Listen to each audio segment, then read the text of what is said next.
Okay, so today is September 27th, and the topic of today's reading from the book Affirmations for the Inner Child by Rocker Lerner is rights. I will speak up for my rights.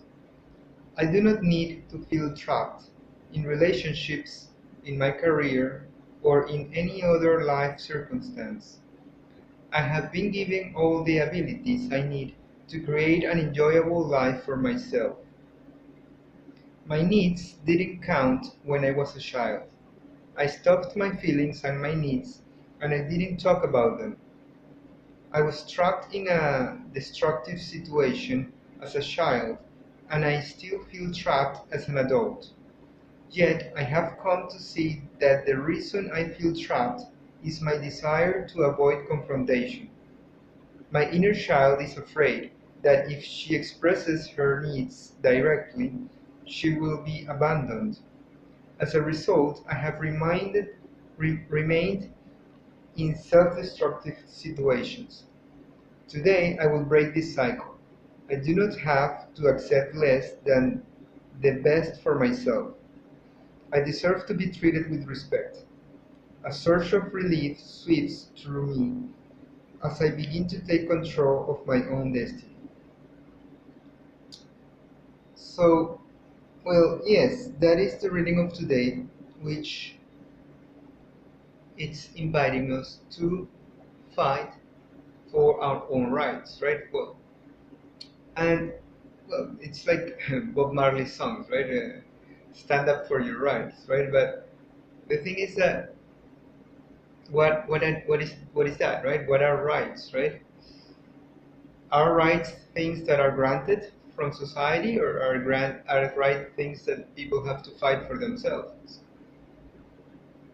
What do you define something that you are supposed to have, right? I mean, well, nobody can grant you anything. I mean, it's not that simple.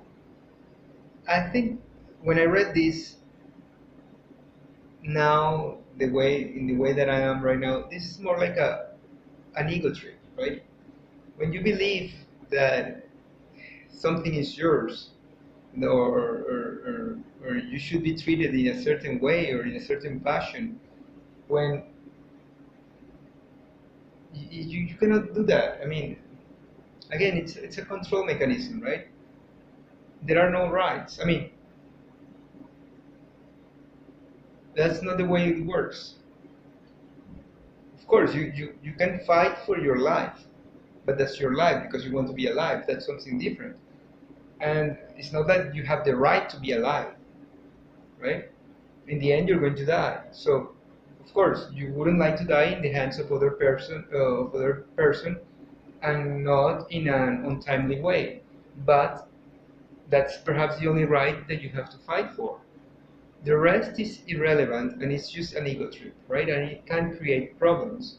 If you're fighting for food when you actually don't need that much food, it's an ego trip, and people will get mad and upset, and people will demand, why do you need so much? Or, it's an ego trip, right? And it will create problems. Or if you demand for things that, well, that are not necessary, right? So you have to be careful with that, right? I mean, don't demand things that you need. I mean, that you don't need. Um, and you cannot also demand things that other people need, because they might not need them anyway.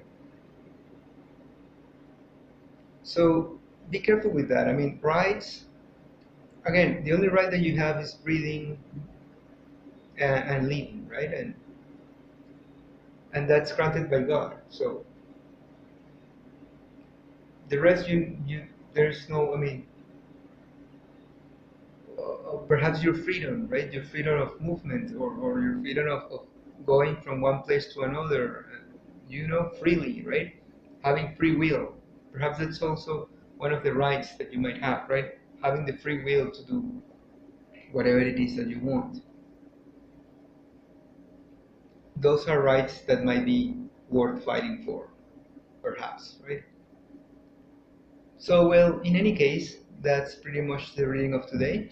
If you liked it, give it a thumbs up, leave any comments below, subscribe to the channel, share through social media, and as always, if Providence allows it, we will meet each other in a different day.